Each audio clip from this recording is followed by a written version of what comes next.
saw, I got my butt kicked on rack pulls. I think I have a little advantage. That's my. I think after this show, I'm gonna be calling you up and say, hey Layne, I want to do a little bit more powerlifting. I need. I'm not saying I'm gonna get crazy and do a show or anything yet. No, meat. But we call it meat. A meat. Oh yeah, a show. We're not show. We're not show. A powerlifting show. Prancing around up there. Oh, can we just scratch that? Can we never pretend I didn't say that? No, a powerlifting meet, because it's like a real deal athletic event. But yeah, that's, this year for me, it's about doing more athletic stuff besides get the show out of the way, the actual men's physique show out of the way, and then turn to triathlons, being an athlete again. Played college football, and I can appreciate that mentality when you're strapping it up in there, grabbing on and just doing your thing. But that's what was always really fun for me is, we do squat, bench press, then deadlift. Deadlift's the last one. Several times sitting in the back, waiting, knowing I had last deadlift. If I pull it, I win. If I don't, I lose. And that's a really cool feeling. That's just you versus you there at the end. It's just like you control your own destiny. Yeah, it's an amazing feeling. So a lot of pressure, but I like that sort of stuff. So you've been doing now powerlifting longer than bodybuilding almost. I did bodybuilding from 2001 to 2010. Okay. I started powerlifting in 2009. So I did crossover. About the same now. So about the same. And you can do both. I like this because that's where we did a little, not necessarily CrossFit. We did a lot more functional movements. We've been getting into more mobility and functional space, whether it's single arm dumbbell snatch and things like that. But I like the fact that you train both. Like you could do both and still step on stage. Yeah, and actually powerlifting made my physique better. My legs and back were things that needed to improve for bodybuilding, and they really improved. And I think what made a big difference for me was in the off seasons from bodybuilding. As a natural bodybuilder, progress is so slow. Like from the time I won my pro card, 4 years later I stepped on pro stage, I added 3 pounds of stage weight. Gotcha. So it's such a grinding, slow process. You don't see it happening.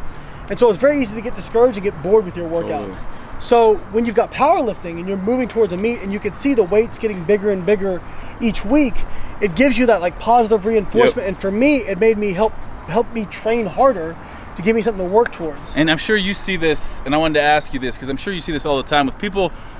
Myself personally, even working with Layne 4 years ago, I would get done with the show, and if I didn't have another one immediately coming up, I lost sight of kind of a specific goal. So the goal is always to look good, look good, look good. Well, what ends up happening is you're not going to ever look better than you did on stage. So you need to have a different goal. You can't live year round at that 4 or 5%. So what happens?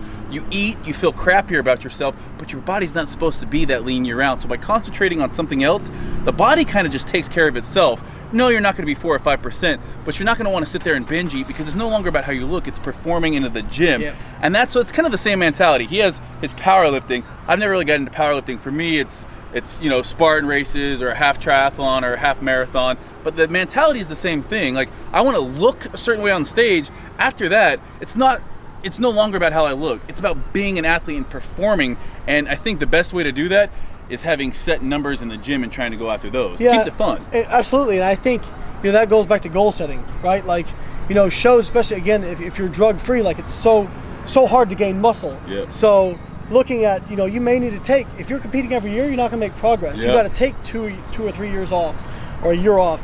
And so during that time, what happens is, like you said, they're so focused on the physique, and all of a sudden that kind of goes away, and they don't have any other goals. They get depressed. Right, exactly, and they stop training hard, and they kind of give up on food. So when I finished my last bodybuilding show in 2010, my last natural pro show, I immediately had my powerlifting meet picked out. 6 months later, I'm like, all right, I'm going to put on this much weight. I'm going to go to the meet. And was it kind of sucked to let the physique go a little bit? Yeah, of course it did. But when I was crushing weights in the gym because I was putting some weight back on, adding some muscle back on, it felt good. Right. I could focus on that as opposed to... You were winning in a different area. Yeah, so I'm not saying everybody should go out and do powerlifting, but have, you want your long-term goal, but you also want to have that carrot on the end of the stick that keeps you, okay, what am I doing in, you want goals for your week, for your month, for your 6 months, and for your year. You know what I mean? And maybe even for 5 years.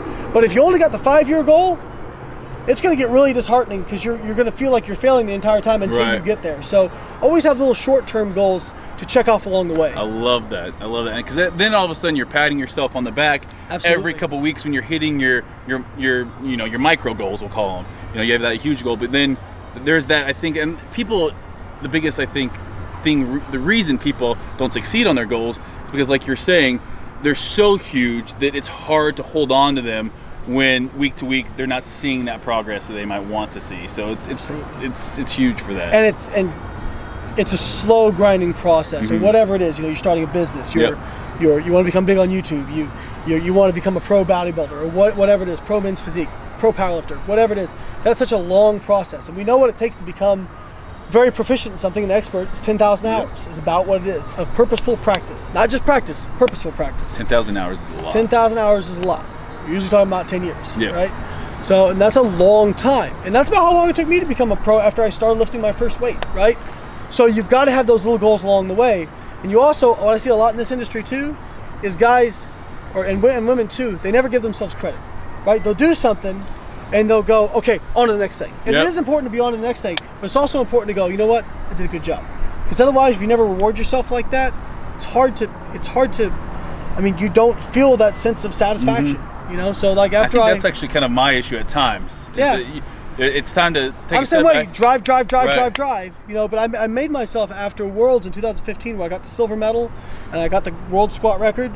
I remember I was out on my boat, I was fishing, and I just sat back and I was like, man, Layne, it was like 2 weeks later, I'm like, you did a good damn job, man. That was the best you could have done. And then good job, naturally, though, then it's going to, all of a sudden, you're not going to force yourself back into something too early and feel like you're grinding all the time. Right. You're kind of taking the break, patting yourself on the back, and then naturally what happens is you get the motivation. Good. I felt good, and I was like, all right, now on to the next thing. Now on to the next thing. Exactly.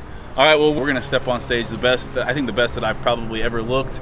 Again, I don't care what experience you have, you need somebody there that you trust who's knowledgeable that can say, hey, right now you're talking crazy talk. You're low carb, you're not, your mind's not right. I've been looking at you for the last 8 weeks. We know what to expect here. We're going to tweak this.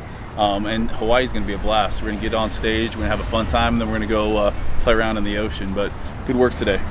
Yes, Thank sir. you so much. Thanks, brother. Sweet.